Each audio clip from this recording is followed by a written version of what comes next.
Abadepite bakurikiranye ibijyanye n'imicungire y'ubwiteganyirize bwa pansiyo mu guteza imbere imibereho myiza y'abakozi n'abari mu kiruhuko cy'izabukuru.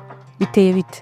Ikaze mu nteko in 60 seconds. Abadepite bagize komisiyo y'imibereho y'abaturage baganiriye na Minisitiri w'Imari n'Igenamigambi n'ubuyobozi bwa RSSB hasesengurwa raporo y'igenzura ricukumbuye ryakozwe n'umugenzuzi mukuru w'imari ya leta ku micungire y'ubwiteganyirize bwa pansiyo kuva 2015 kugeza 2025. Bimwe mu byagezweho ni uko abagenerwa pansiyo biyongeye bakava ku 38 bakarenga 58. Hashyizweho ikoranabuhanga ryakemuye ibibazo byo kwishyura imisanzu. RSSB ishora imari mu mishinga hongerwa agaciro k'imisanzu ndetse na pansiyo yarongerewe kandi itangwa ku gihe. Gusa bimwe mu bibazo bigomba gukemurwa vuba harimo ibirarane by'imisanzu bitarishyurwa n'ishoramari ritatanze inyungu ryari ryitezweho rikeneye kunozwa.